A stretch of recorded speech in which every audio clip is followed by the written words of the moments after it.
Good morning mga boss, welcome back dito sa ating channel. For today's video, i-update ko kayo guys kung magkano na nga ba ang gasolina ngayon guys dito sa amin. Nasa Mexico, Pampanga tayo guys, at ang date ngayon is April 18, 2026.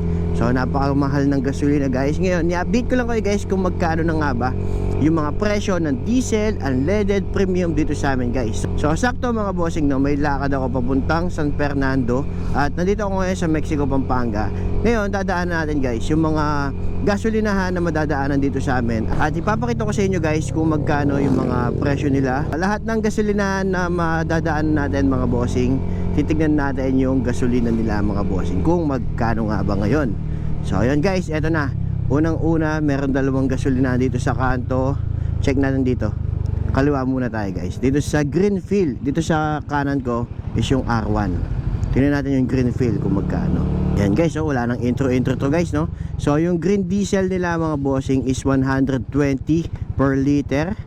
Yung Boost gasoline 95 octane 89.90. Ito namang Eco gasoline 92 octane 89.40 mga bossing. Kanyang kamahalang gas ngayon sa panahon ngayon mga bossing. So dito naman tayo sa R1, halos same lang pala guys.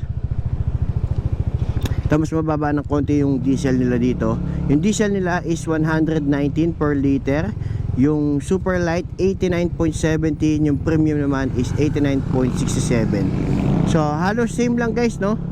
Hindi sila nagkakalayo, halos piso lang yung difference sila. So diretso naman tayo guys, hanap pa tayo ng ibang gasolinahan ngayon. Naisipan ko tong vlog na to kasi talaga naman guys, napakamahal ng gasolina dahil sa nangyayaring kaguluhan sa ibang bansa. Eto ngayon, apektado tayo, lalo na ang Pilipinas at ibang mga bayan sa mga krudo, gasolina, pati nga yung tank ng LPG ngayon guys, napakamahal. Dati nabibili mo lang ng 950 ganyan, ngayon nung last akong bumili nasa 1.5 na. Dito naman tayo sa gasolina na to guys, Green Arrow. Yan, 117 yung diesel. Mas mura ng konti dito guys, no?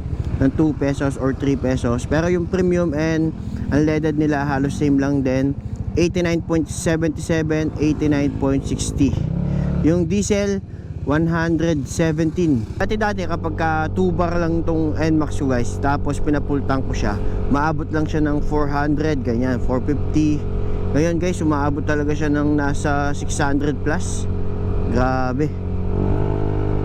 Ang pagtaas pa naman ng gas ay talagang malaking epekto sa ating mga riders, sa mga jeepney drivers, mga namamasada. Ito mura pa, ay sarado pala.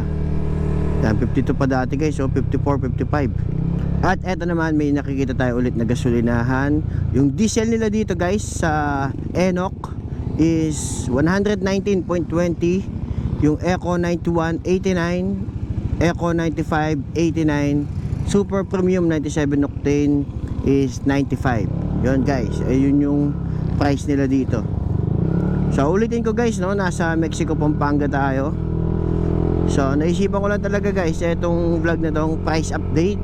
Mukhang magpipiesta dito Tabi tayo, tabi tayo. May banda.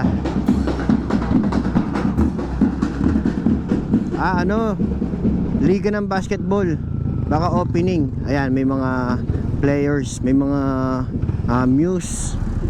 Ayan paparada sila guys, baka opening ng basketball. Alright, daming teams. Galingan nyo guys. Sa mahal ng gas ngayon, kung araw-araw kang bumabiyahe papuntang trabaho, talagang maapektuhan ka talaga. Lalo na guys kung dinadaanan mo palaging traffic. Sana itaas ng gobyerno natin yung sweldo, minimum wage, or makagawa ng ibang way para kahit papaano mapababa yung presyo ng gasolina natin dito sa Pilipinas. Sa mga ganyang panahon guys, dito natin ma-appreciate siguro yung mga electric vehicle, yung mga kotse, e-bike. O diba sila, hindi sila nagpapagas.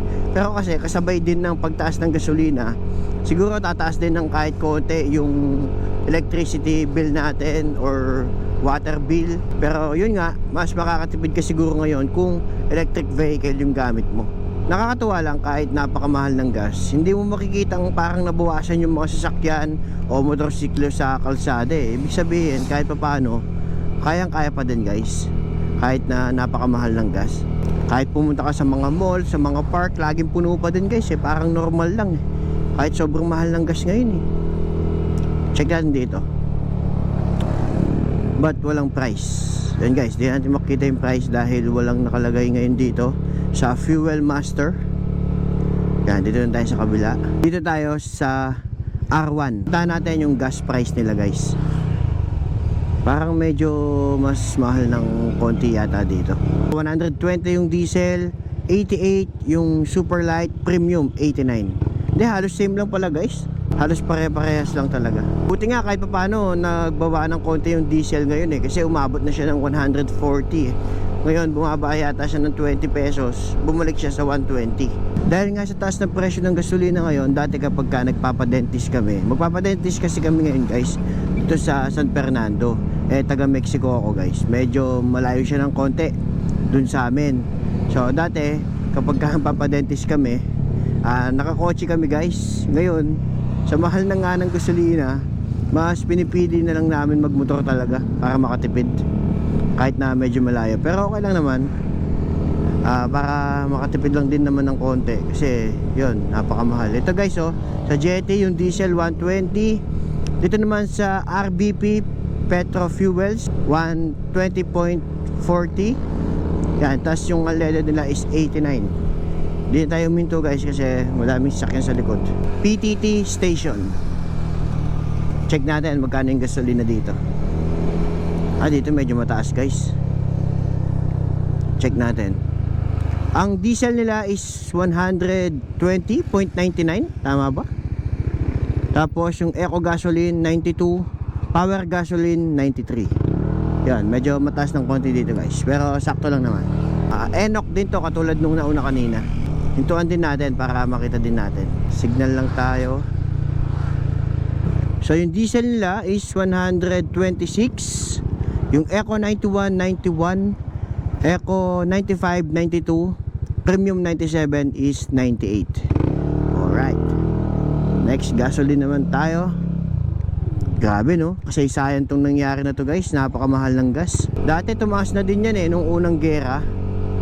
Nakalimutan ko anong year yun, 2024 ba o 2025. Pero hindi naman ganyan kataas. Ngayon grabe talaga Yan, may R1 din dito guys. Dito tayo ngayon sa Kalulot, Pampanga. Yan, ito yung diesel nila, medyo mura, 118. Super light 85, premium 85. Okay, nice one. Dito na kami malapit nagpapadentist. So babalikan ko kayo guys pagtapos natin sa dentist. Let's go. Alright mga boss, tapos na tayo sa dentist at ngayon pabalik na tayo. Pero hanap pa tayo ng mga ibang gasolinahan guys para ma-update ko pa kayo sa mga presyo ng gasolina ngayon. So yung iba guys na-postpone yung summer outing dahil sa taas ng gasolina.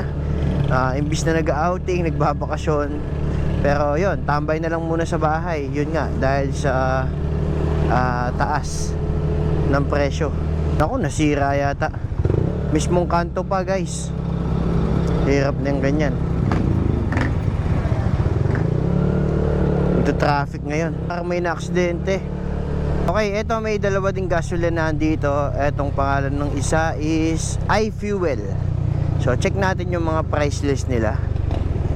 Tingnan lang natin. Hindi ko makita.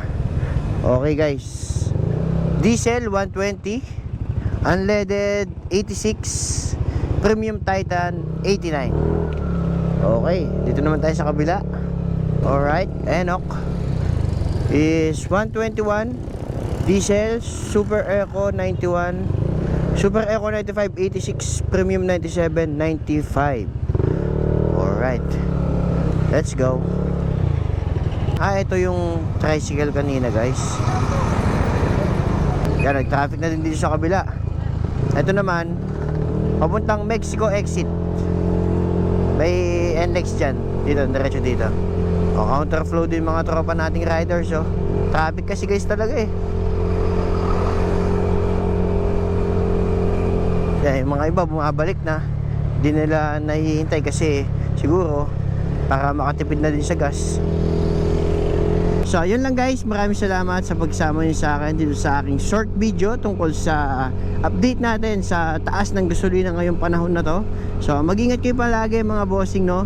At yun, sana bumaba na yung presyo ng gasolina sa atin dito sa Pilipinas para naman makapag summer outing na tayong lahat, lalo na ngayong bakasyon. So yun guys, dito ko natatapusin yung vlog natin ngayong araw. Maraming salamat sa mga nanood, like, share, and subscribe sa ating YouTube channel.